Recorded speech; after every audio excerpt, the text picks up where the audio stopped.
Marda mundan bir hepde ozal degislilikde arzan hasaplanyan çilim satuwdan aýrylaly bäri resmiýetiň suwdanyň ýangydan ýoly goýuljakdygy barada wagdalaryna garamazdan temmäki önümleri henüz hem dukan tekçelerinde peýda bolmady.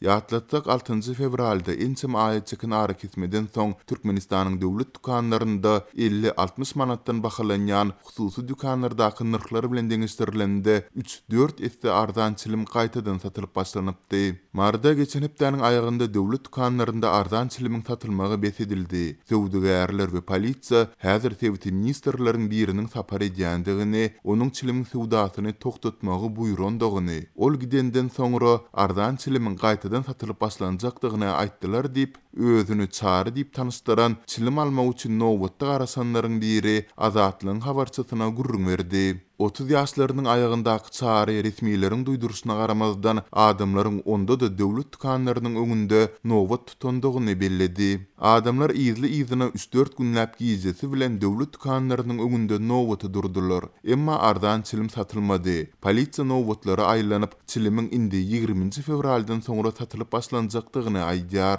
Emma munyň näde derejede hakykata gabat gelýändigi belli däl. Her kim bir zat diýär. Ozal hem ençemegezek ýalan wagdalary beripdiler diýip çary sözüne goşdy. Bellemeli yer Marda degislilikdäki arzan çilimiň suwdadan aýrylmagy bu temmäki önümleriniň lewabyň döwlet dukanlaryndan hem ýitirim bolmagynyň iýanyna gabat geldi. Ýurdun Gündogur welaýatynda çilimiň suwdasynyň toktatylmagyna ençe müýt adamlyk nowbatlarda dawa jenjeliň hatda ýumruklaşma çilini baryp ýeten zorlugyň ýüze çykmagy sebäp bolupdy.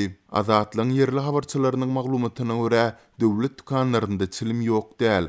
Ýöne onu satyn almak üçin adamlaryň arasynda ýüze çykan dawa jenjel çilimiň suwdasynyň besedilmegine getirdi. Diňe bir çilim kesler däl, eýse çilim çekmeýänler hem arzan çilimiň satylyp başlanmagyny begenipdiler. Käbir adamlar uzakly nowbatda durup, soňra çilimiň üstüne öz peýdasyny goýup onu gaýtadan satypdylar. Bu köpleriň bary bolan bergilerini ýeňletmäge, iň bärkisi ýere çörek satyn almaga mümkinçilik beripdi. Indi bu hem galdy diýip marly çary sözüniň üstüne ýetirdi we adamlaryň häkimetleriň bu hereketlerinden näýile bolýandyklaryny belledi. Ýatlatsak soňky ýezek arzan çilim döwlet dukanlarynda geçen ýylyň oktýabrynda peýda bolup, onuň sowdasy bary ýogy 3 gün dowam edipdi. Türkmen häkimetleri ýurdu 2025-nji ýyly çelini temmäkiden doly azat etmek ugrunda görüşýärler. Türkmenistanyň 2011-nji ýylda bütün dünýä saglygy goýuş guramasynyň temmäki garşy görüşmeň çarçuwaly konwensiýasyna goşulmagy bilen ýurtda çilimiň sowdasyna garşy durly çäklendirmeler girdilip başlandy.